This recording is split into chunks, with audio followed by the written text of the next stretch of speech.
Numbers 33. We are going to read from verse 53 to 56. Numbers 33.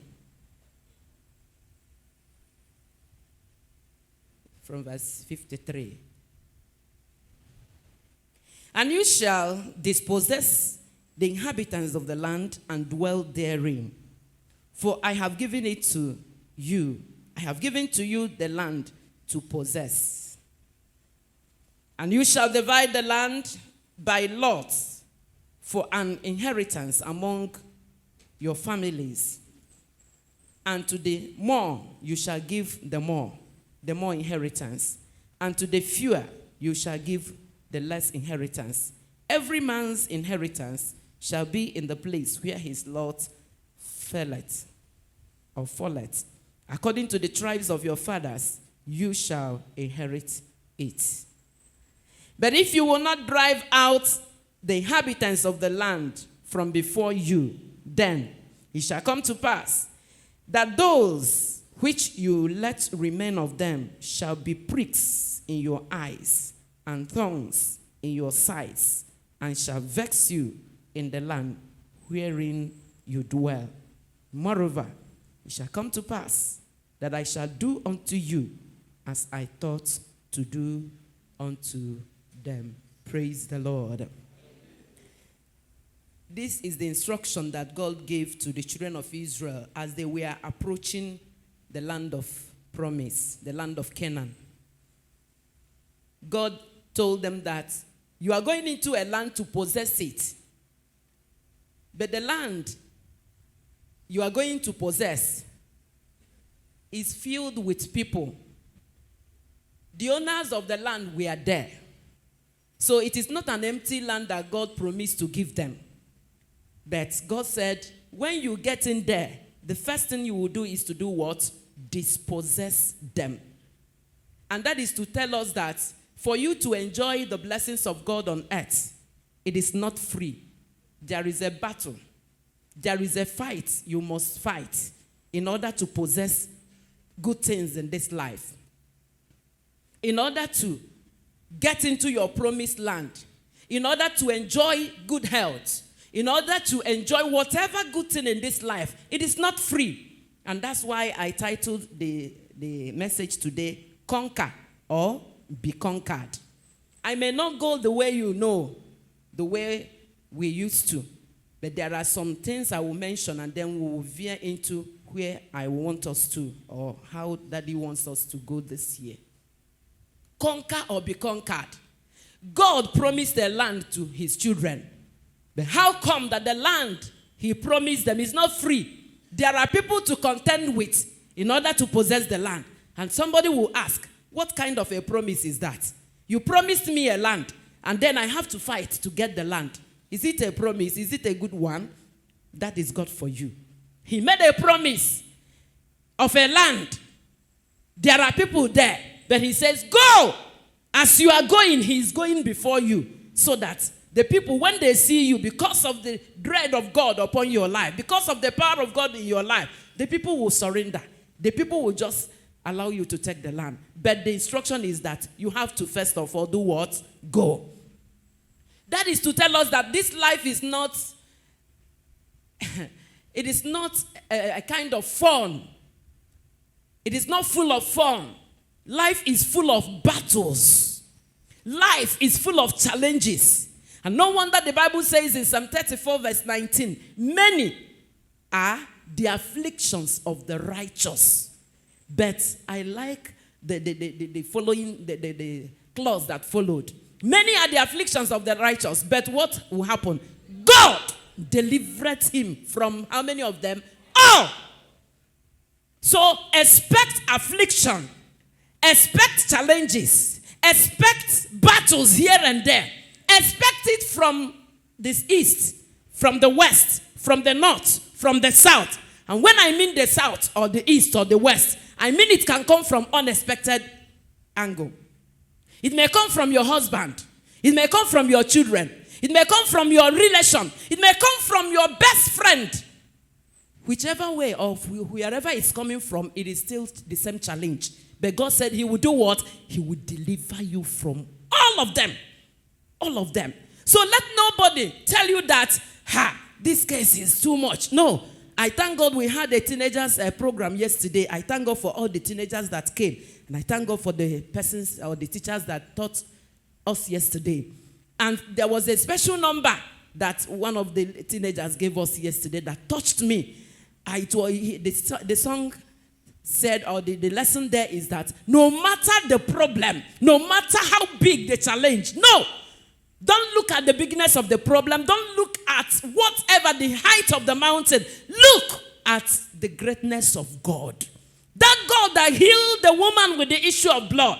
That woman, that God that gave Hannah, after the husband had married another wife and had all her children, God then remembered Hannah. What a God he is.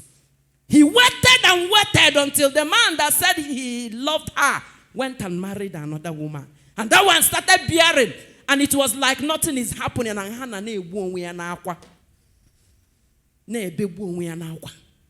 but at the appointed time, God arose and started.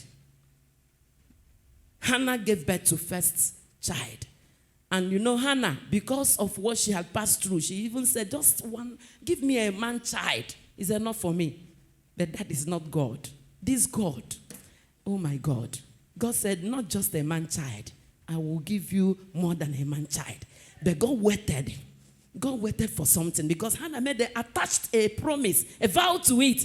She said, give me a son and I will then give it back to you. I'll give the son back to you. God said, I give you one, you give back the one to me. God waited to see or to know whether Hannah will be obedient or fulfill her promise.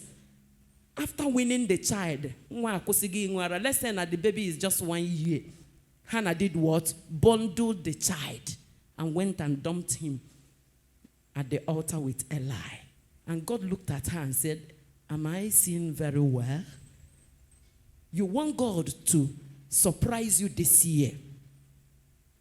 You want God to do the unimaginable for you. Please, get back to him and be real with him.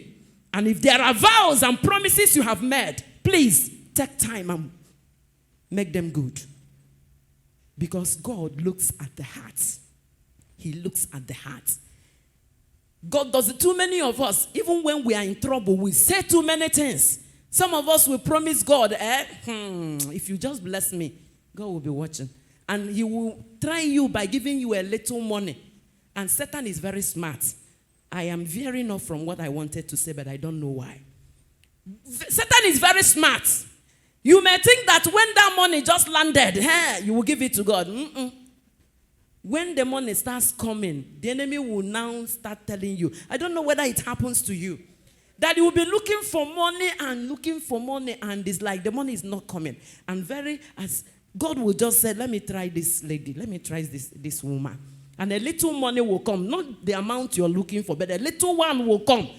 You may not know that God is testing you to know what you will do with that money. And then you will remember. As soon as the money drops, where maybe in your account, or somebody hands over the money to you, you don't have list before. You don't have anything to do with money before, apart from maybe one particular project. The enemy will come. As soon as that money comes, you begin to remember what to do with them. And before you know it, the enemy will make those things very important that even to pay tithe, you will not remember. It happens. That is the exam that many of us have been failing. I pray we will not fail it this year in the name of Jesus. I said conquer or be conquered. Or you can title it Battle for Destiny. And I said life is full of challenges. And every Nigerian knows that, of course, the life in Nigeria is full of challenges. How much is a liter of fuel now? How much is a liter of kerosene? I didn't know that kerosene is now higher. The price of kerosene is higher than gas. I never knew. I didn't know. You know, some of us, you know what, you have a little stove, you can just get a liter of kerosene and put in it. Now, it's a problem. It is a problem. And then go to wood. Maybe you have your compound, you can cook with woods. Go and price wood now. And then they will tell you what it is. You see, just discover that this life is becoming very difficult. And why is it becoming very difficult? It is because God wants to know those that are His. God is trying to know those that are His. And that is why you must be ready to conquer whatever the enemy is bringing before you, so that you will fulfill that destiny God brought you to fulfill. Praise the Lord. You know, from Genesis, God intended a wonderful life for man. Read from Genesis 1. You discover that God was intentional about man. Prepare the garden. Put everything in the garden so that man will not waste his time cooking or looking for toiling to get money. No, he prepared everything, kept everything on ground for man, and gave man instruction. What was the instruction? There are trees, too many trees here, too many of them. But there's one particular tree at the center. That one, no-go area. Don't touch it. But all of the other trees, do what? Eat. Go ahead and eat. If God kept just 2 trees, I would have, at least it will be clear to me that maybe eating just one kind of fruit every day will not be. Some of us are even tired of eating rice. How many of us are tired of rice? You know, rice anyhow. Oh, if you think about Sunday, let Sunday come so that we'll eat rice. But today, rice, even though it's very costly now, but at least it has become a normal food. So if God kept just 2 trees in the garden, at least we would have maybe said, okay. But the Bible said there were other trees. That means it's not just one, it's not 2, it's not 3. Too many others. But that particular one that God said, don't touch, that was what the enemy became interested in. And eventually, man failed through the wife. And what happened? God now rained curses on the man, on the woman, and then on Satan himself, on the serpent himself. But what does that show us? It is to tell us that the problems we are seeing around us, what caused it? Man's disobedience to the word of God.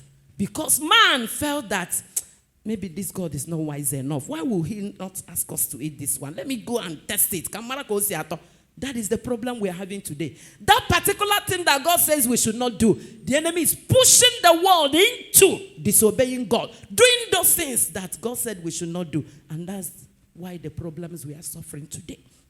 And today I am talking about you deciding to conquer whatever strategy the enemy will want to use again this year against your life and your destiny. You know, it didn't start with us. All through the Bible, it started with Adam and Eve. All through Cain came, even when God warned Cain and said, Cain, be careful. Satan is by the corner against you. He didn't pay attention to the instruction of God. He didn't pay attention to the warning of God. And what happened? The enemy lured him into killing his brother. He was angry with the brother and killed him. He thought that when he killed his brother, that things would be okay for him. But eventually, what he was looking for, he didn't get it by killing the brother. Rather, curses again upon his life. When it came to Daniel, you know, what the enemy is doing now, Satan is careful to make life very difficult for Christians especially. For Christians in particular. For those that have made up their mind, I want to serve God, I want to live a righteous life. Satan is particular about those set of people. But for others that can do anything to make money, they don't care. That's why people are stealing today. That's why people are kidnapping. They don't have the fear of God, and so they will take up their gun, stop anyone, pick their phone, sell their... That's a way of life. But for those that have made up their mind, I am going to serve God, I am going to live a righteous life, Satan said, in this time, I will make life rough for you. And over you deciding to live a righteous life. It is a very fierce battle. When everybody is wallowing in immorality, you keep yourself pure. Let's see how you make it. When everybody is trying to do everything, Christmas like this, prices are now. Some of them human-made. They want to make money. What are we using that money to do? We want to ride the best car. We want to wear the best dress. What is it that we are looking for? Then, oh my God, it was in the teenagers' team. One of the teachers said, a friend, when they were growing up in school, he was very mad about making money. He wanted to make money at a very young age. And somehow, I don't know what he did. And he jammed money, made money, went into everything you can think of like Solomon. Went into wine, went into women, went into all kinds of things. And at a particular time, he felt, what else have I not done? I have done everything. At a very young age, 30-something, make you go, wine, fundi the ocha, fundi the ugly, fundi torogo, fundi skin had the camiro, fundi had the car, because those are the things, women or people that make us mad. You want to imitate A, you want to imitate B, because you want to look fine. You want to, wonderful, but be careful the way you are doing those things. And this boy at a particular time said, I can afford a wine of millions. I have best of cars. I have the best house. I can, even if I want to, I want the wife of the president, I can, because money is there. And there was nothing else to do with money. And this man, young boy, committed suicide. In the only Korea, I think he may be hearing me now. A friend of his, because of Ugego, that's what Satan is doing. To get you to a point that you say,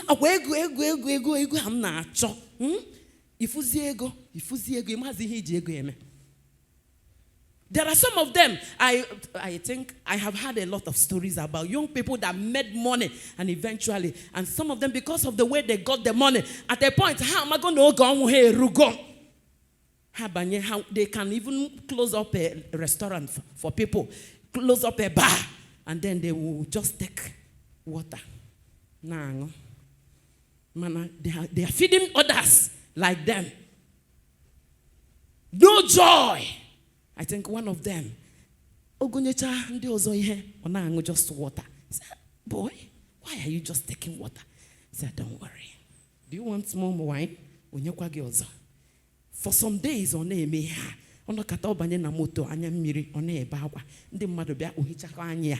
nobody knew until after some days, he had a ghastly motor accident and died. It was his time. Because the enemy has nothing free. He has nothing free to give. Anything on you kwado. And you will never enjoy it. That's why we ring it as a bell.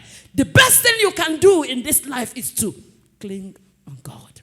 Come close to God. Draw nearer. This God is worthy. He's worthy. He's worthy. And you had, I don't know who shared the testimony about friends and how it touched him. Too many other things will happen if we are not careful. Too many other things. There are messages that we are not shared because of how the enemy will shake the church, will shake the righteous. And that's why you need to decide on your own. Take a decision. I must conquer, no matter what it is. And now today, I want to share a few things on how to conquer. We are going to pray. Thank God it is our 40 days. We are praying already and we will pray. And for some of us that will decide, I can, in short, we must be prayerful. But apart from praying and fasting, there are other things we need to do about our lives so that the enemy will not get us on our way. Praise the Lord. It didn't start with us. The fight started from the Garden of Eden. And the enemy had been, he discovered that it is working. And he continued to use it. He used it over Shadrach, Meshach, and Abednego. It worked. for him. He felt, I've gotten these people. The fire will roast you now because you wouldn't bow to the king. And what happened? God came because he saw people he can trust. Can God trust you? Can God depend on you? Can God depend on you that no matter what, this one will not disobey me? That's where we are going. Some of us in our WhatsApp, I hear about the pranks that are, is it prank or I don't know how. Prank that is on. You see people when they see money. But there are some people that no matter the amount, they don't give up. Praise the Lord. I said Satan started in the Old Testament. All through. Look at David. Something happened about David. The Bible said at a particular time, Satan provoked David. He was very full of himself as a king and felt, I can do anything. And then he gave instruction to Joab. Go and number the people. After all, I'm the king. I need to know the number. Take census of the people. But God has already said, no, it must not be done. The people are mine. You don't need to know their number. And David forgot it. And that is to tell us that the enemy is at work every point in time. So that did you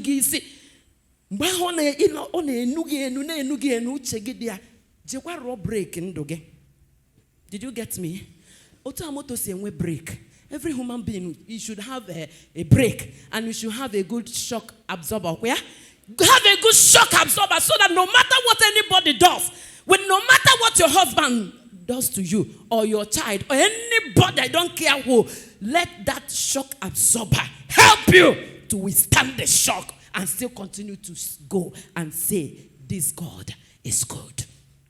That's where we are going, because the enemy can use anybody. And if your shock absorber is not alive, hey, I say, oh, hey, the word of God we are reading, we should know that there are times, and we are not reading it for reading's sake. There are times to apply the word. And if you don't know when to apply the word of God, that means you are not wise. You are not wise. So challenges must come. But when they come, you must be wise and matured enough to tell Satan, you cannot cheat me. Thank God, Daniel overcame and said, going into the lion's den. You know, when they were taking him to the lion's den, or even when they made the decree that if you pray, so thing will happen, he would have said, God, you will understand, I won't pray again. No. But he continued. Even when they came to say, to the lion's den, you know, the man would have said, I am sorry, I won't pray again. Just watch me, I won't pray again. Maybe myself, I may do such. He would say, oh, well, lion den, hey, because, but this man, the Bible said, he knew about everything, and when they came, he was willingly following them. Lions there. If it is not God that I'm praying on to, let the lions eat me up. But if it is God, let me see if this God will not watch over the righteous. And he went into the lions den, and they thought by the next day that they would have, they won't see his bones again. But they were surprised. That when they came, even the king that observed night vigil for Daniel came and said, Daniel, does that God you serve, has he delivered you? And he answered from the den and said, yes, because no iniquity was found in me. May we become the Daniels of our time in the name of Jesus Christ. No matter your challenge, the challenges will not be the same. It will not be the same. It may come in diverse ways and manners. No matter the shape your own challenge is taking, please know that some people had gone that road and they came out successfully. They came out successful. They were victorious. If you look still, focusing on God, you will survive in the name of Jesus Christ. What about Jesus? We are talking about conquer or be conquered. Jesus, when he came, we thought that the enemy will not go near him, knowing that he's the Son of God. Was the enemy frightened about Jesus being the Son of God? No. Even after he fasted, the enemy knows he was too hungry. And what did he come with? He started with, if you're a son of God, turn this stone into bread. Can't Jesus make stone to become bread? He would have done it conveniently. The knowing that the instruction is not coming from his father, it's coming from the enemy. He said, remember, he told Satan, man shall not live by bread alone. May that be the word that will be ringing in your heart so that you will complete the 40 days and continue fasting in the name of Jesus. So, the fight is that the enemy wouldn't want Jesus to go to the cross. He wouldn't want Jesus to fulfill his destiny. But thank God, Jesus overcame. And we will all overcome. No matter the challenge, we will overcome in the name of Jesus Christ. So all through the scripture, too many sons of God, they went through one challenge or the other. Some of them were defeated, like Solomon. Even though he was a great king, the wisest king, yet he failed. What of Saul? He failed. A good number of them. What of Samson? Very strong man with the power of God in him, yet he failed. May you not fail in the name of Jesus Christ. We are talking about you being able to conquer whatever. It doesn't matter what the enemy comes with. You getting ready and being battle ready to make sure that the enemy he cannot cross the line. Praise the Lord. Satan has so many challenges or strategies he uses. He used it on Jesus. Jesus overcame. And now Jesus gave us the power. The Bible says in Luke 10:19, behold, I give unto you power over all the abilities of the enemy. Power to march upon serpents and scorpions. And power over whatever, spiritually and physically. He said, nothing shall by enemies do what? Hurt you. The power is there. But then, it doesn't work for everybody. It works for those that are conscious of the fact that a power had been given. In John 1:12, the Bible says, to them that received him, he gave the power. The power, there's a power you need. There's a power that will make you strong. There's a power that makes us victorious. It is not a physical thing. It is not here by gara. For some of us, you may decide on January 1, you will say, I will no more do this, I will no more do that. Satan he's around. Just give yourself, even before 1 week, those things you said you will not do, you start doing them. Showing us that it is not by power. It is not by might. It is by the Spirit of God. The Bible says, without me, you can do nothing. So no matter how you are struggling, trying to meet, forget it. If the Lord does not help you, forget it. Praise the Lord. So, what are the strategies that the enemy uses? The strategies, a lot, which he had been using. I have mentioned some of them. Love for food. Love for food. It was food that made Esau to sell his what? Birthright. I pray that nobody here sold his or her birthright during this Christmas. Hey. I pray that nobody here sold his or her birthright because of maybe you need a new phone, because you need money for maybe house rent, because you need money for school fees, because you need a new dress, because you need what are those things you need. I pray that none of us has sold his or her birthright. I pray that the enemy has not taken the wonderful part of you to give you nonsense. Because that's what he does. Esau looked down on his birthright. The position God graciously gave him. He looked down on it and said, what is this birthright when I'm hungry? Do you know that sometimes God will consciously make you hungry? Consciously make sure that nobody dashes you 1 naira. Consciously make sure that nobody remembers you. You have people that could give you millions, but they will forget you. And then when you call them, they will be replying to you as if you are a stranger to them. God does that. Why? He wants to prepare somebody he can trust. He wants to prove you to know that whether you are carrying Bible or going to church is just for mouth's sake. You know, you see, carrying Bible does not scare Satan any longer. And that you are carrying Bible, that you are even fasting, that you are even sleeping at the altar does not make you a Christian. What makes you a Christian is that the fact that you read the word of God and you do it. No matter the challenge, you read and obey. Not that you carry the Bible and you quote the scripture and you preach very well. That I'm preaching does not make me a Christian. It doesn't make me a child of God. It doesn't make me anything you can think. No. Anybody can. Even Satan preaches very well. Satan preaches very well. And when he preaches, you will even give your life to him. You will surrender to him because he will preach more than any. Am I lying? Think about the false prophets. How are they getting souls? How are people going to church of Satan today? Do you know there's a church of Satan? Church of Satan. And people go there to worship. What are they going there to do? Because the people they engaged are sugar-coated, mouthed people. That when they talk to you, you cannot say no. You cannot. False religions are booming today because the enemy is very smart. He's very smart. He's very smart. And that's why you should be smarter. So that when you hear the wrong gospel, you will know. But if you are at the middle, you don't know even which one is good and which one is not the good one. Many of us are very shallow in our Christianity. That's why the Bible says this word should not depart from your mouth. You should be meditating over it day and night. And then you will observe to do all that have been written inside.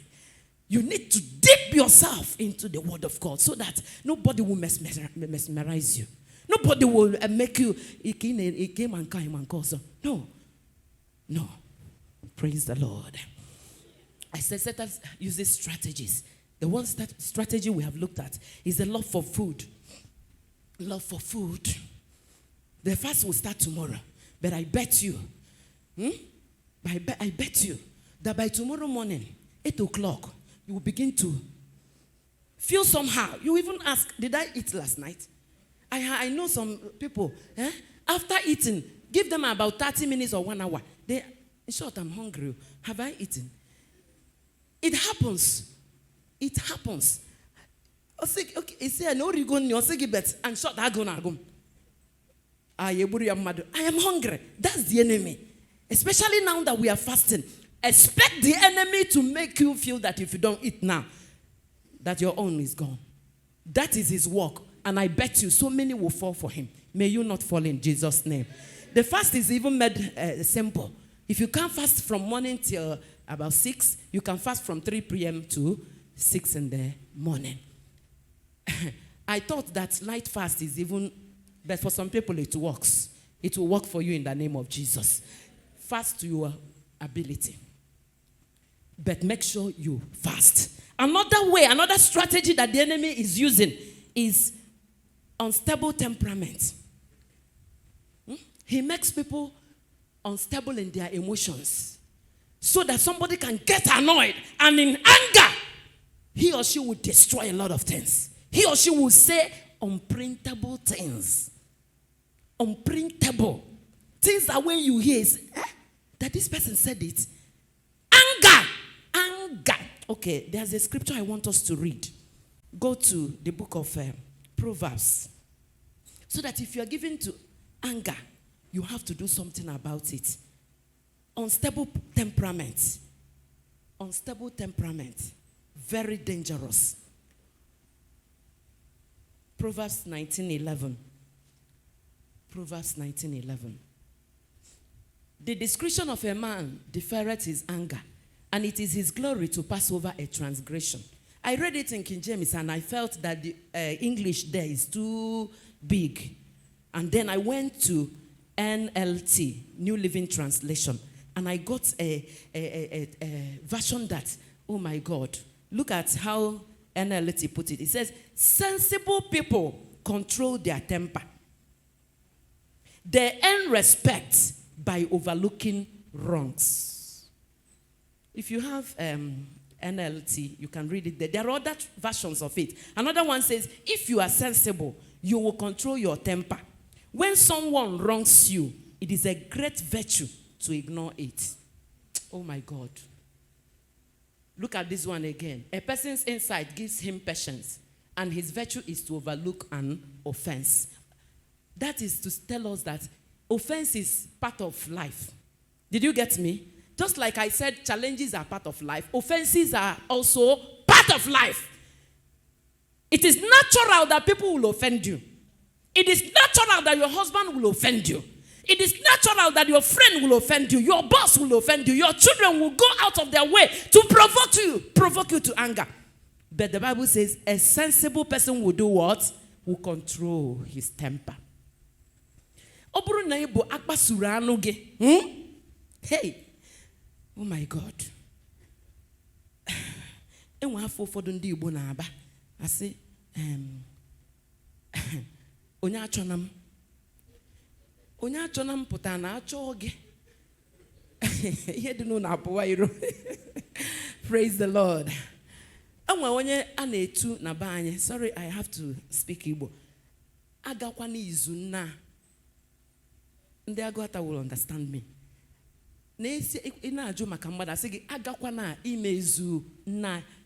Don't ever try to go, because you will see what you will not like. That is a description of somebody. Don't go near because you have not seen his other nature. Do you have two nature? There's a nature, one nature of you that, oh, people will love you and you are good. But another thing that will happen, and then you show another color. So that those people that know you as a good person will now say, hey. A sensible people will do what? Control their temper. And earns respect by what? Overlooking wrongs. That means wrongs will continue to come. So the enemy uses this strategy. He provoked David, like I said before. He provoked him. Read it in, I think, in First Kings 21, 1-4. So, no, First Chronicles 21, 1-4. The Bible says, and Satan stood up against David. You know what it means by saying that Satan stood up? That means no one born or done. For some time, and he will think about the next way to deal with you. But this time around, the Bible says, and Satan stood up. The way on the screen. And Satan stood up against about Israel now. He can stand up. Maybe he's even standing over you now. I don't know. He stood up as he's standing over Nigeria. And that's why we must pray. He may be standing over your family. He may be even standing over your husband. And what did he do when he stood up against David? He did what? Provoked him. Do you think Satan provoked David himself? No, he used somebody. We can borrow the wife. We can borrow any of his children. But the issue, it was Satan that is at work. So that when your husband provokes you, don't see that your husband has the problem. See Satan. Because he's in the business of standing up against people. When he remembers you, he will do something, provoke A or B against you. If you are not sensible, if you are not matured, you will begin to pay back evil with evil.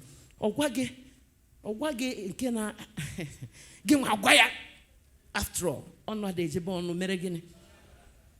this year,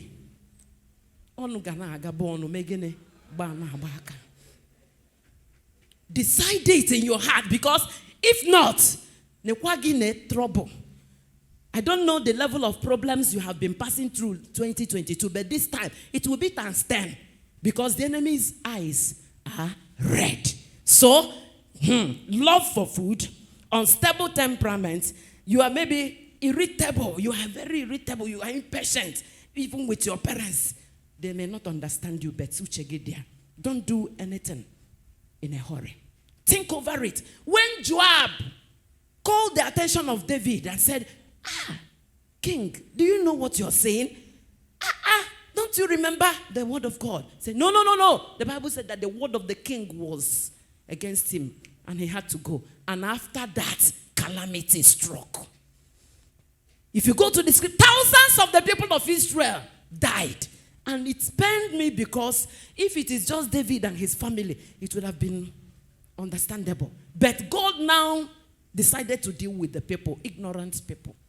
That is why we need to pray, so that what we don't know, will not swallow us over this nation in the name of Jesus. Please, if you are given to anger, you are easily upset. Any little thing, please, you have to work on your character. Inordinate affection, unnatural desire. Maybe attachment to, you love money so much. Maybe you escaped 2022. This time around, the enemy will come again and you may not escape. You have to be very careful the way you attach yourself to money, material things, so that you are you say, this thing I must have it, and then you begin to make plans on how to have it when it is not in the will of God for you to have that thing at that point. Please. These are strategies that the enemy uses, so that before you know it, you have messed up again, and then you will begin to cry. You need to be very conscious so that you don't fall into the enemy's strategies. No matter how it will come, fleshly desires, you have to nail them on the cross. You have to do away with them. There are scriptures you can put down. 1 Timothy 6:10. The Bible says that the love of money is the root of what? Evil. All evil. The root. Don't love money. See money as a servant. When it comes, make good use of it. Don't even hoard it. Do what you ought to do with money. And when the money is not there, forget it and look unto God. The money will come. Don't even try to make it like others make it, because we are the children of God. Praise the Lord. How do we win the battle for destiny? How do we conquer? There are things I will want to bring up here. How do we conquer? How do we make sure that our destiny will not be tampered with? How do we make sure that we will not offend God so that he will turn his back on us? You know, God turned his back on Saul. God decided that Saul would have ruled and his generation would have ruled Israel. But because of Saul's disobedience to God, what happened? God said, I have repented. Initially, I had wanted you, after you, your children and your children's children will continue to rule in Israel. But because you failed the first test and failed the second one, now the curtain is drawn. No more. I am looking for another person. That's how David came in. David would not have come in if Saul, I said it sometime, that Jesus would have been the son of Saul. He would have come from that lineage. But because the enemy was at work, Saul missed it. He missed it along the line. May we not miss it in the name of Jesus. How do we conquer in this new year? How do we make sure that our destiny will be fulfilled and that the enemy does not rejoice over us? Number one, genuine repentance. By tomorrow and from this night, let's consecrate our lives to God. It is, I tell you, even unbelievers fast more to Satan now. Fasting works positively and negatively. And many children of the enemy, they fast. They fast.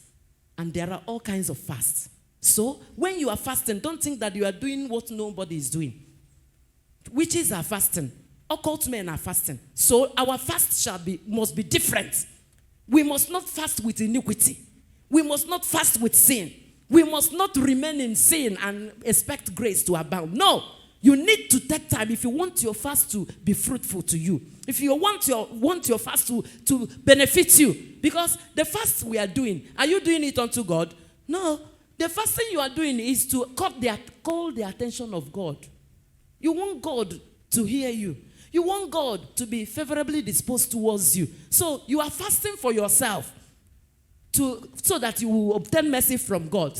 Don't think that when you fast that God will be clapping for you that you are fasting. Too many people are fasting. If you don't know, check all the denominations. Many people are fasting. Many started, some people started today, some people are starting tomorrow, like we are doing. 200, some 100, and our own is 40. So don't think we are doing the greatest. No. It is for our good.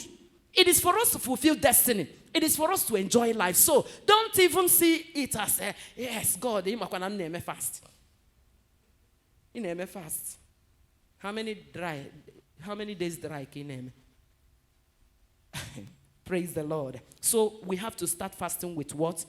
genuine repentance if we must fulfill our destiny. Put down Jonah. Jonah 3, 5 to 10. You will see a nation, call them a town that had the word of God and they were touched. They were touched. The king, remember when God told Jonah, go to Nineveh. Jonah said, no, I won't go. Why? He knows that God is a merciful God. But some of us, Satan is pushing us to a level that we feel that God is not merciful again. God is merciful. If you have not seen the goodness of God, something is wrong. If what you are believing God for did not happen in 2022, and Satan is telling you, why not go this God that way? You have been fasting, you have been doing this, it's not working. Come, let's take you somewhere. Some people are testifying to the goodness of God, and I think I'm one of them. And some of us here, God is showing us mercy somehow. So if things are not moving in the right direction for you, something is wrong, and that thing that is wrong can be traced around your life, not with God. Not with God. The Bible says, far be it with me, far be it from me, that I will not honor those that honor me. So if you have been praying and prayer is not working, search deep inside yourself. Go into repentance. Do you know that repentance is the greatest prayer you can make? Crying for mercy. God does not joke with it. God does not joke with it.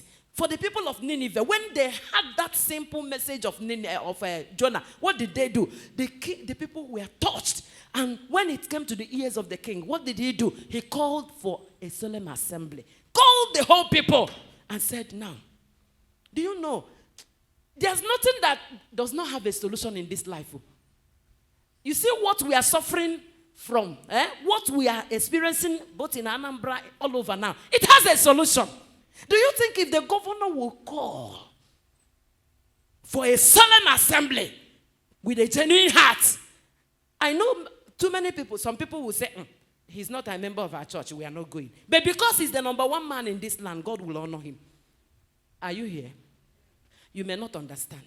Do you know when a father calls the family, even if that father had not been going to church, but one day, no, they just sing the Bible.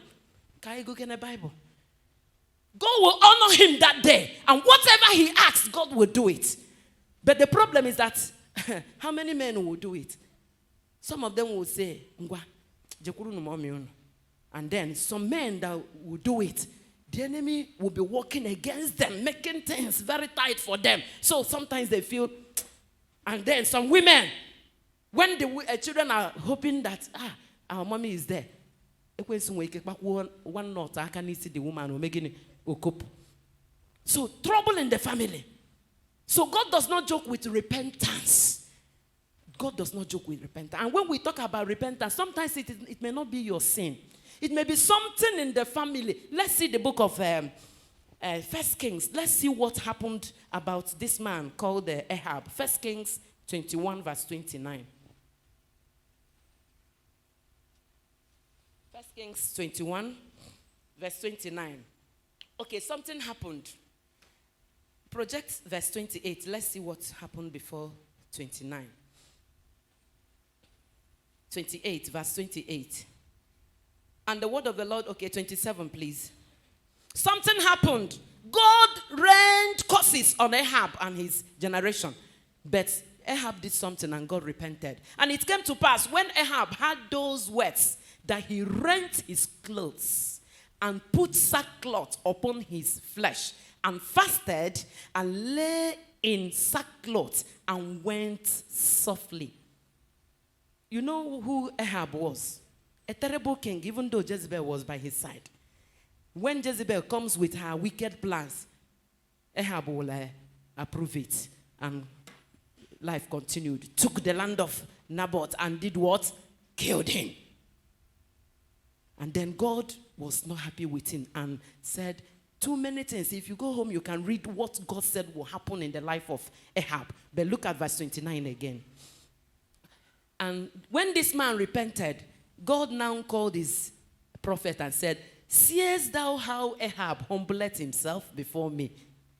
I thought this man would have been very proud of himself, but look at how he humbled himself. Because he humbled himself before me, I will not bring this evil in his days. Do you know that there are families like that? That maybe your father, your great-grandfather was a wicked witch, did terrible things, and then maybe somehow, before he died, he repented.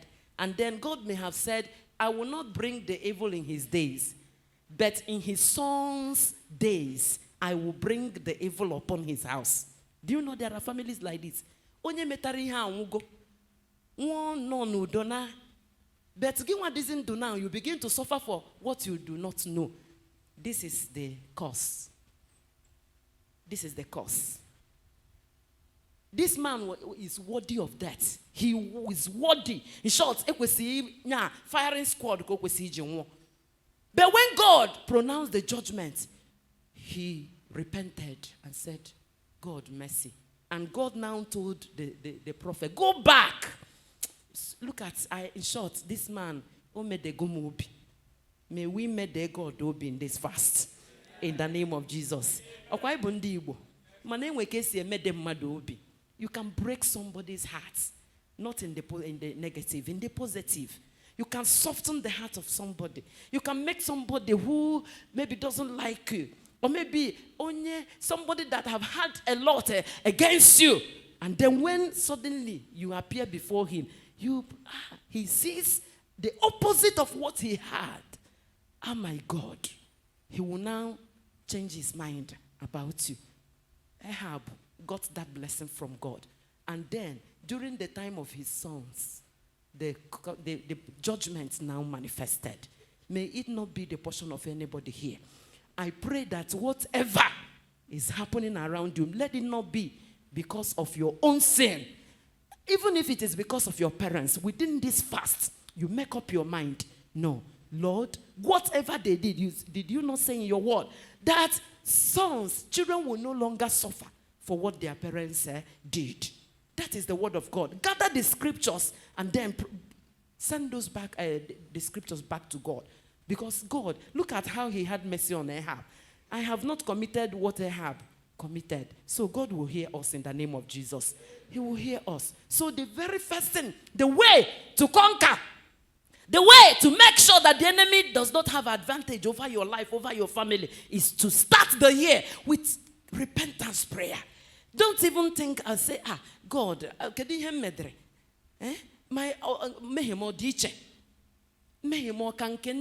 you begin to name people. Sometimes you name those people that, Nandia, do you know that some of them, God says, I will have mercy upon whom I will have mercy. So don't ever compare. If you compare yourself with anybody, God will be very unhappy with you. Praise the Lord.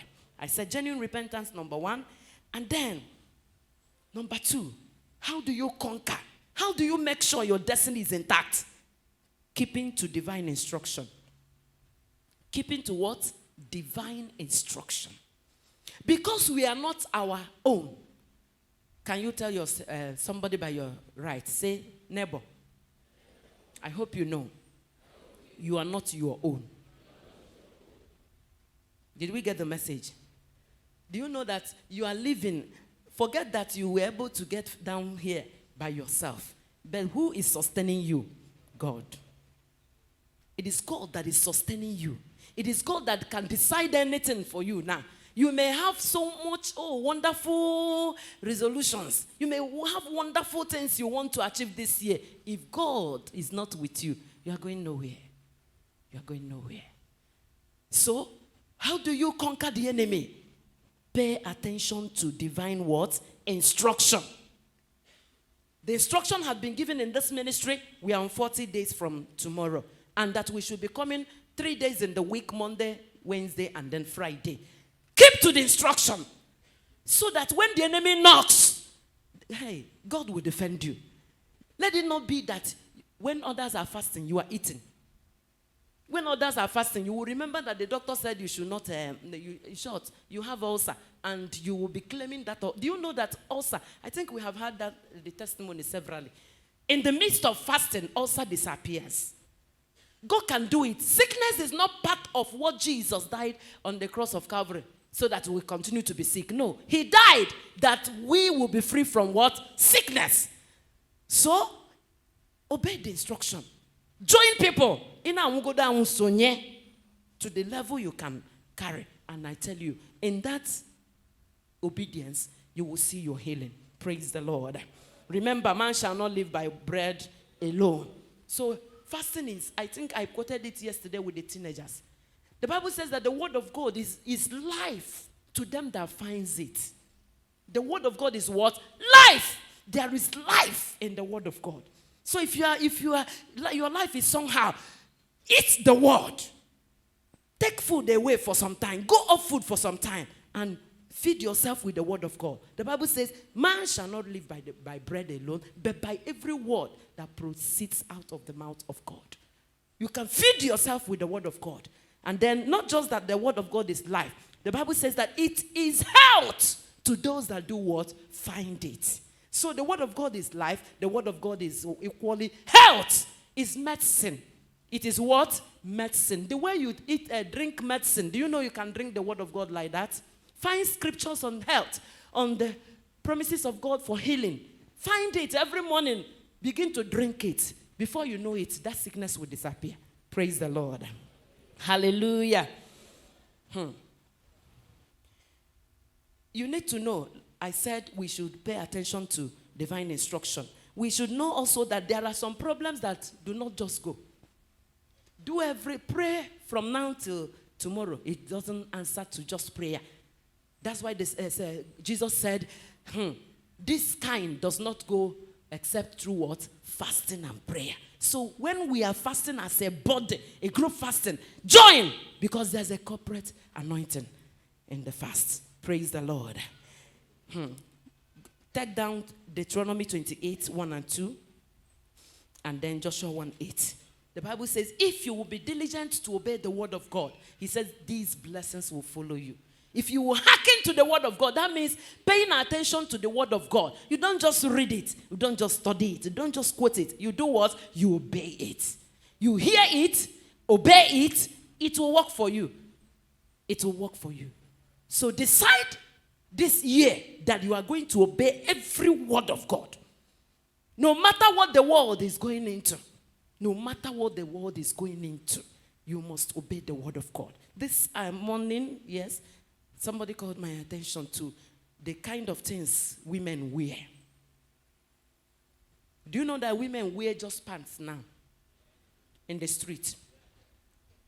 There's a kind of knicker now that when you wear it, Jesus Christ.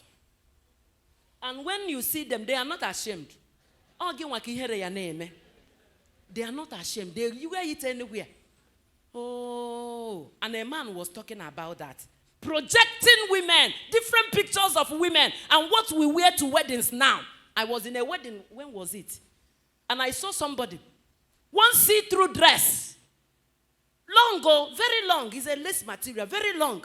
But what do you call, this lining we put inside, nebono, so that you will be seeing the pants of the girl that is Jesus Christ. Long dress, long lace. Some lace are very transparent. That's why we put lining inside. But the lining, so that you will see the pants. Jesus, oh my God. Do you know that some people will be going from church to hell? From the pulpit to hell. Why? Satan has made sin very cheap. Made it very cheap so that some churches now, they don't care. Just wear anything, come to church. Do you know that it is a strategy of the enemy? So that we'll be naked to church. After all, we speak in tongue with it. Ndị na-agba ọtọ na-asụ n'ire more than ndị ada agba ọtọ now. And they can even cast out devils. So that he say, ebe onye a na-agba ọtọ na-cast out devil. Mụ nwa na-ada eme ihe na. Kedu nke m pastara? Ka nsonye kwuzienu. This is where we are now. I was so ashamed of the pictures I saw this morning. Some of them in the church. I was so ashamed. I said, if you will allow me to go short, come resign from appearing before people. Because I'm ashamed of what I'm seeing. Some of us are properly dressed now. But see us in the market. See us in the school. See us somewhere. You will shudder. I'm not here in vogue. But it does not mean that whatever the world is into, we go into that. No. No. Please. Please. You know, some people, may it not be written somewhere that this sister met the other brother to go to hell. Some brother may come to church very holy, and a sister will lead them into temptation. Because only one you have laughs. Only one you have ihe ochorifu. Obidogodo na plead the message at all for that day. Na plead the blood of Jesus. Aga ebidogo na n'ime church. And you tell me that God will be clapping for you. Let's check. Let's check it. When we said that Eve, why did Eve eat that tree? Eat that fruit? Do you know that eating that fruit is equal to getting white ball on aganozo? Am I not the same thing? Eve ate the fruit. God said, don't eat the fruit. She ate it. God said, be moderate in your dressing. Now, they will not know I have a good one. And some of them were a terrible thing. And when I'm ashamed of what I see on the road. Some of them I would stop sometimes. Oh, for the name how am I go come down? Over name I come down. I'm not wear something about dressing or just more support. Some of them terrible shape and terrible anything, and they are showcasing it. Ekwensu John Joe. Ekwensu the terrible. Ndinke had him will package it very well. Manandi Jesus. Satan is terrible. May he not get us this year in the name of Jesus. Oh my God.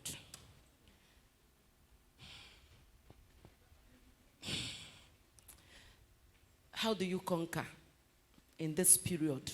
The Bible calls it perilous times. And the Bible says, terrible time. How do you conquer? How do you remain a Christian in this time? It is paying attention to the word of God. It doesn't matter. Even if, remember in the land of captivity, it was just three men that we had about, 4 of them.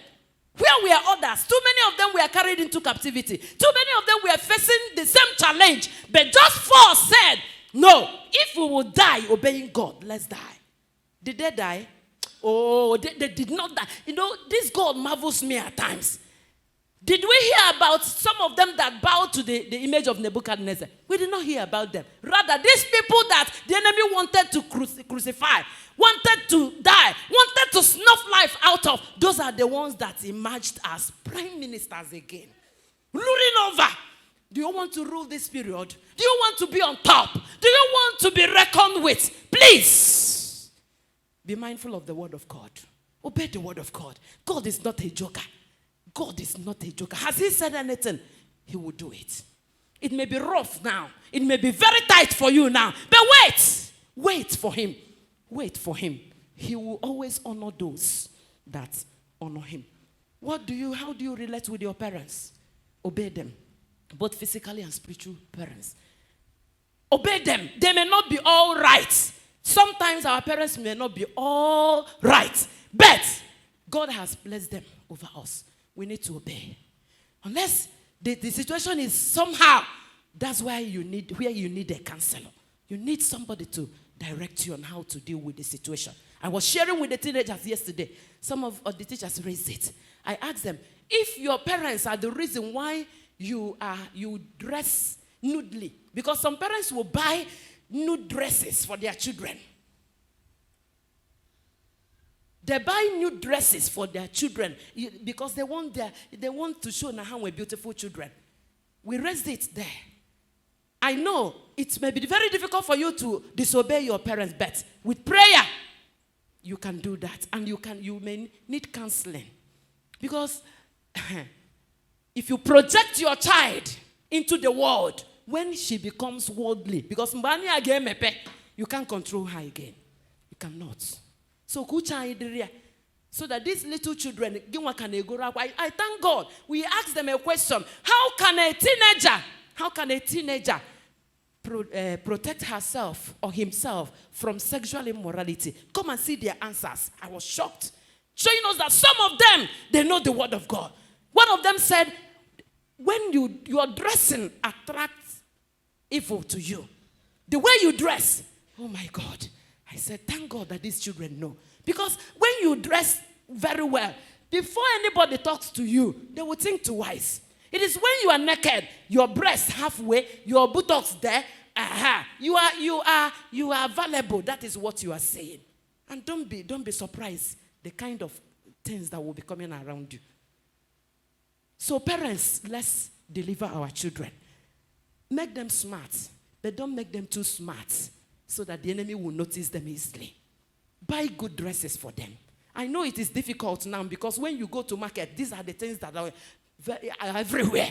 When you want to see something that is moderate, it is difficult again because for the second I go to there and where's only Mary Amaka. Mary Amaka can akpe. Chineke yemera yebere na ha Jesus. Am I provoking you?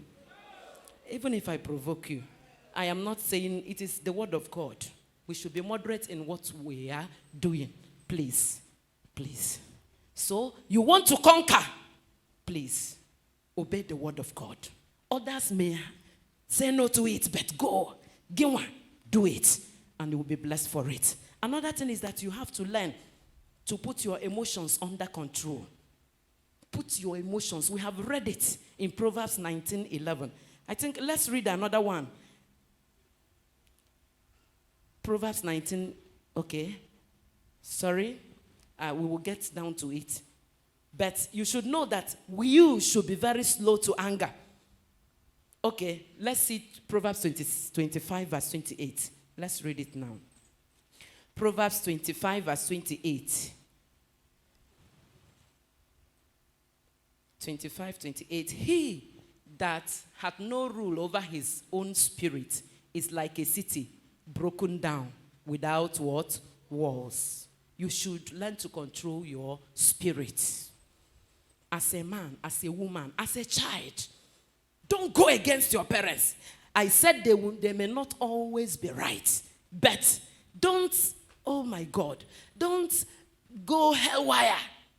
Don't react to them. Maybe because they provoked you and then you are provoked. And then you say unprintable things to them. No, please. Control your anger. Very important. Readily overlook offenses. I have said that. Make up your mind to forgive. This is another area. You want to fulfill destiny. You want the fast to benefit you. Forgive. Think about anybody you are not in good terms with now. If you will write it out. Write it out. Say, this person, in short, this person provoked me sometime, and I'm not happy with him or her. Write it down. Think about another person. Write it down.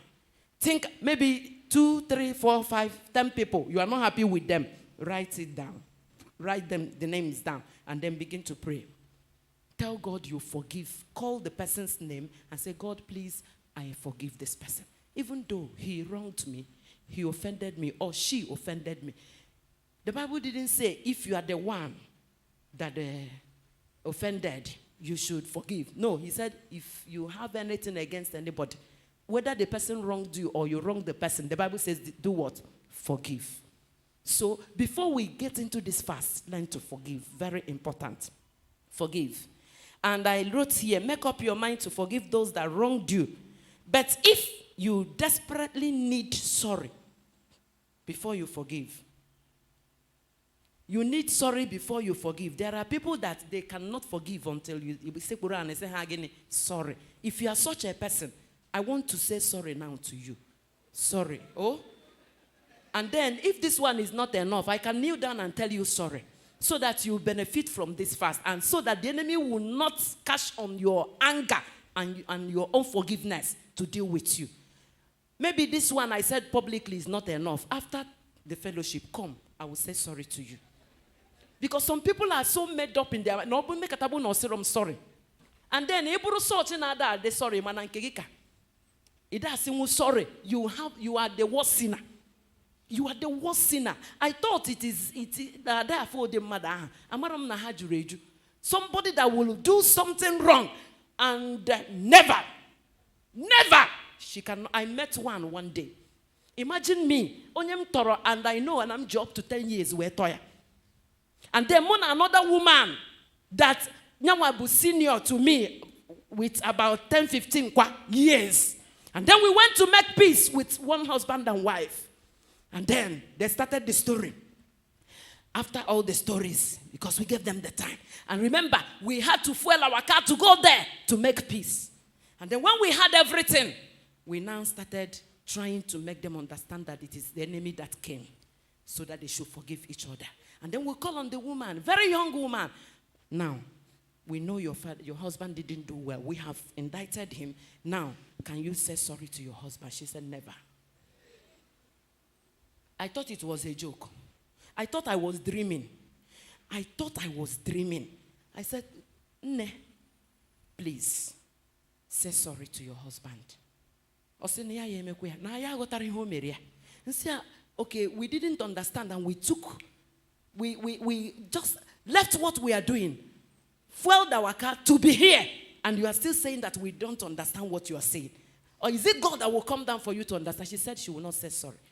When we continue to plead and talk, the husband said, no, it's okay. You have now seen what I am complaining. I can kneel down for her. This man knelt down and asked the wife for forgiveness. I cried. The woman that went with me cried. And this girl, her heart did not move. I'm talking about what happened in Anambra State with me and with somebody that is my elder. Her heart did not move an inch. The brother knelt down and she took her eyes away. Jesus Christ. Oh, you see, I would have, I can beat her. I could have beat her up that day. I would have given her. But I know there's a demon inside that woman. Are you sure you're not like that? Can you, is it very easy for you to say sorry? There are children like that. I had an experience that, yesterday, something happened about 2 people. One was very, very much in a hurry to say sorry. The other one was just no remorse at all for what they did.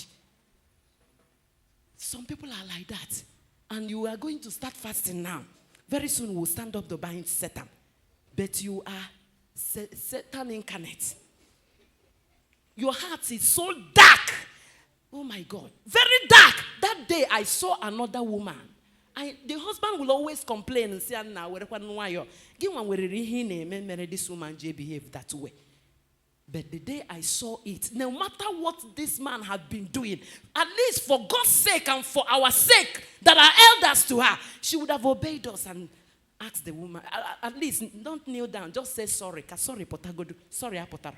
But the husband, that was, I think about 10 years, about 5 or 4 years senior to her, knelt down.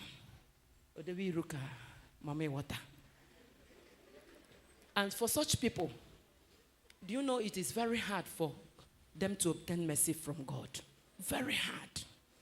If you are such, I want to say that if you are such and you cannot say sorry to your husband, you cannot say sorry to whoever, your mother-in-law, your sisters-in-law, or even whoever, a sister or brother, it is very difficult and very heavy in your mouth.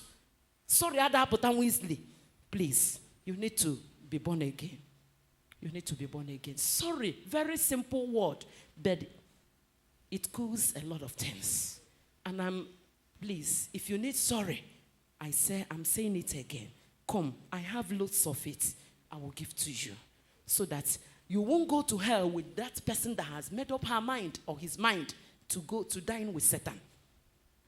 No, I'm sorry, I can't forgive you. Please, forget it. Let God take over. Praise the Lord. Hallelujah.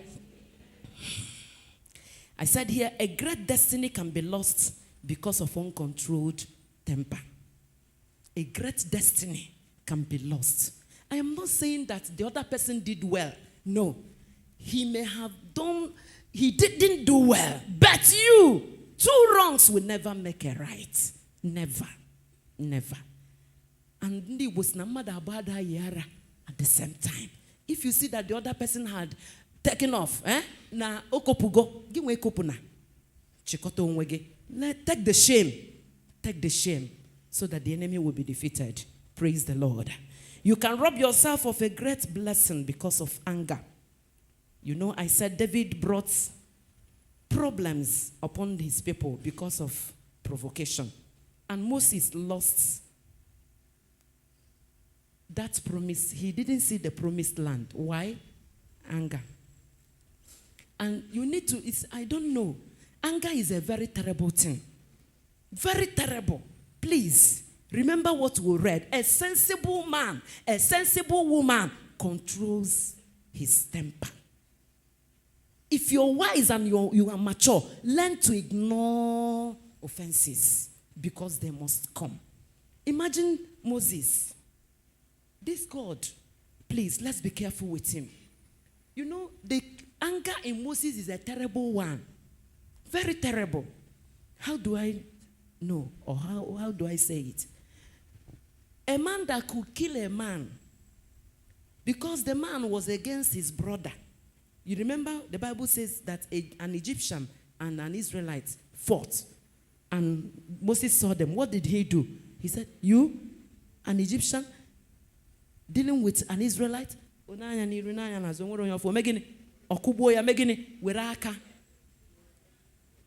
Have you thought about it? He killed the man and wera akayagoro shovel. Akayagoro gini digger. You know, some people can do terrible things in anger. What ordinarily they cannot do. When you are angry, you do terrible things. So that he dig the grave immediately and did what? Covered it. Now, are you like that? You can do unthinkable things. Like the Ndibo holy wage. Jesus Christ. Let me not say a lot for now, but we need to know God watches. God sees the heart. And you know what it took God, the wilderness, how long it took God to get out that anger from Moses. Yet, Ogafania somewhere. Some of us, we cherish one part of us that is terrible. Ayatinya somewhere on Ekume, nature went to explode. And then when it was time to bring out water from the rock, that's when we knew that the anger had not been dealt with. The anger had been on Ekume, so in a freezer. You know that something can be in the freezer and you forget it. Honorable a block or very well funding and walk. The thing I know, you may even forget it. Sometimes it's okay. Some people, there are bad habits, works of the flesh, jealousy hidden in one part of us. You could cover it very well. And now we are starting fasting. You will carry all of them into fast. And Satan will be saying, the fasting. They are praying. And he knows, now get chance. Get chance. Like a young girl I saw, still on the WhatsApp. Because the boy cheated on her. The boy or the Nora cut off the manhood. Some of you may have seen it. I couldn't look at it. He's cheating on her. And that's why. I'm not more reason. I'm not more ma. I'm not the team will not all call to gear off Judean Aka. Terrible human beings and only awaken the church. Awaken the church. Do we clap for the boy? No. Then do we clap for the girl? Or women omega that boy Enoch. Omega Enoch for life. A young girl, very young. These people, they go to church, sit well, sing hallelujah. Man, when you see another side of them, you will be conjured. Let's stand on our feet.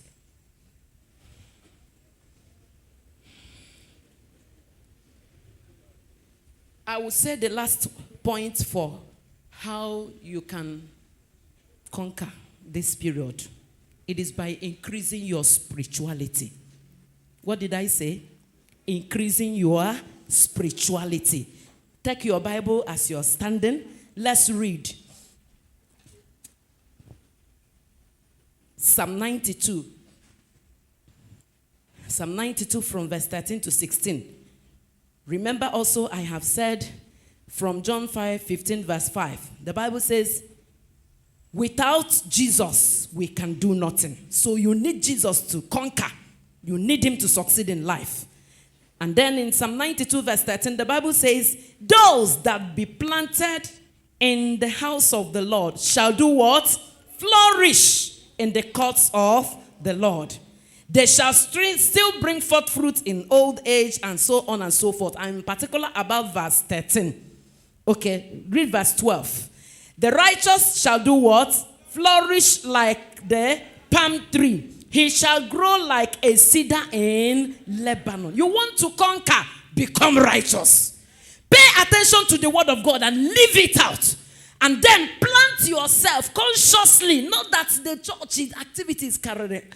Within these 40 days, 3 days in a week, it may be too much, but we need it because of where Nigeria is going to. And because of how the enemy is wasting destinies this period. Plant yourself in the house of the Lord. Dip yourself in the word of God. Study the word. He that dwelleth in the secret place of the Almighty shall abide where? The shadow. You have to dwell in the secret place. And finally, Psalm 37. Don't worry, we have sat a long time. Very soon we will pray. Psalm 37, verse 4. If you see it, help me to read. Another person, Psalm 34, verse 11 to 15.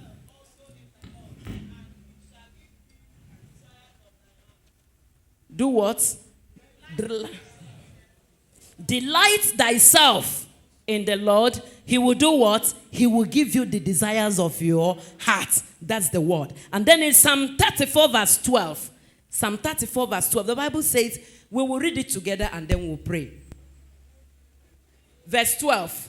What man is he that desireth life and loveth many days, that he may see good? 13. Keep thy tongue from evil and thy lips from speaking guile. Depart from evil and do good. Seek peace and pursue it. The eyes of the Lord are upon the righteous, and his ears are open unto their cry. I am particular about verse 12. In another translation, verse 12 says, does anyone want to live a life that is long and prosperous? How many of us desire long life? You desire prosperous life. It is possible with God, and God will give it to you. Can you ask the Lord? Say, my Father, I have heard your word. I desire long life. I want prosperity. Father, anything in my life that would deprive me of the great future, of the great destiny you have for me, uproot it from my life. I surrender my life to you again. I rededicate my life to you. I ask for your grace, the grace to live according to your word, the grace to adhere to your instructions, the grace to forgive anyone that has wronged me, the grace to do according to all your words. Grant unto me in the name of Jesus. As we go through this fast, let your grace be enlarged over my life. I will not stop on the way. I will start the fast. I will complete it. And my desire, which is a righteous desire, shall be granted unto me. Thank you, Abba Father, in the name of Jesus. I want you to present your need before the Lord. You are here and maybe there's a burden you want God to start taking care of now. Why not talk to the Lord about it? Or maybe there's somebody you have not forgiven. It is time to tell God, please, as I go on this fast, I want to free my heart. I want to free my heart from any offense. Please, Lord, I am sorry. I have condone this thing for a long time, but now, just pray, just pray, just pray.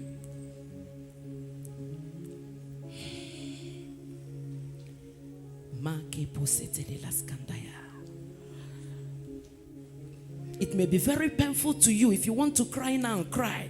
But you need to let go. You need to let go. You need to let go.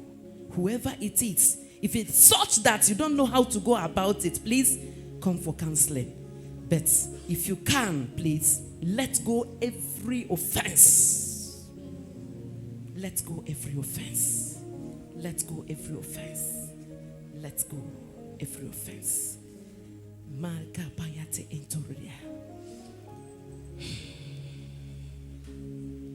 Let go every offense. Ask the Lord, please, search my heart. Search me, Lord, to see if there's any wickedness in me. Oh God, let's call my attention to it. Whatever I need to get rid of before I embark on this fast, Father, let me know.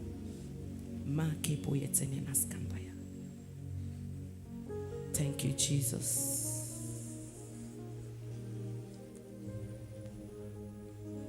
Thank you, Jesus. It's a solemn prayer, but pray it very well.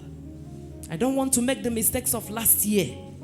I missed it here and there last year, but this year, Lord, I want to start on a new page. I want to start on a new page. I don't want to be conquered again. I want to be on top of the situation. I want to be on top of the situation.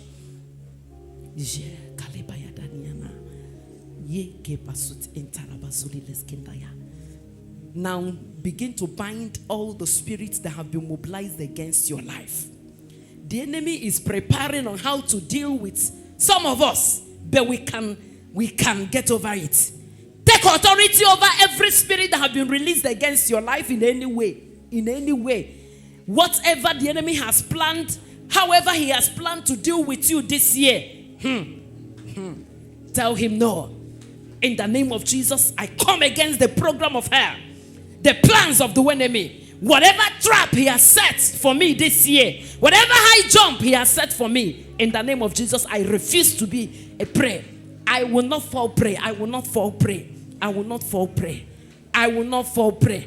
Jesus told Peter, I have prayed for you to show us that Satan is preparing. Satan is not sleeping about it. Pray and say, God, help me. I will not be a prey in the trap of the enemy. No matter how the enemy has planned, programmed, networked over my life, over my family, over my children, over my marriage. No, he will not succeed. He will not succeed. Whatever spirits have been given assignment over my life, in the name of Jesus, we arrest you. We arrest you. We arrest you. We arrest you. All spirits that have been mandated against our lives, mandated against this ministry, by the power in the name of Jesus. Luke 10:19. That the power had been given unto us in that name, Jesus. That no power of the enemy will hurt us. Father, we stand on that word and we decree no weapon formed against any life here shall prosper. No arrow of the wicked, no spell of the wicked, no matter how they try, no matter from which altar, Lord, from the altar of heaven, to which this altar is connected, we command every arrow of the wicked back to sender. Every arrow of accident, back to sender. Every arrow of sickness, return back to your sender and destroy them. In the name of Jesus Christ. Father, grant every righteous desire here. Whoever needs money, put money into his or her hands. Whoever needs healing here, Lord, let your healing power begin to touch now. Whatever sickness, we don't care about the name. The Bible says that the mention of the name of Jesus, every knee must bow. Therefore, in the name of Jesus, we bind every spirit behind the sickness. We arrest that spirit and we command now, let your healing be made sure. Receive your healing. Receive your deliverance. Receive that which you want God to do for you. Thank you because you're faithful. Go with us. Bring us back tomorrow with new strength and with testimonies. In Jesus' mighty name we pray.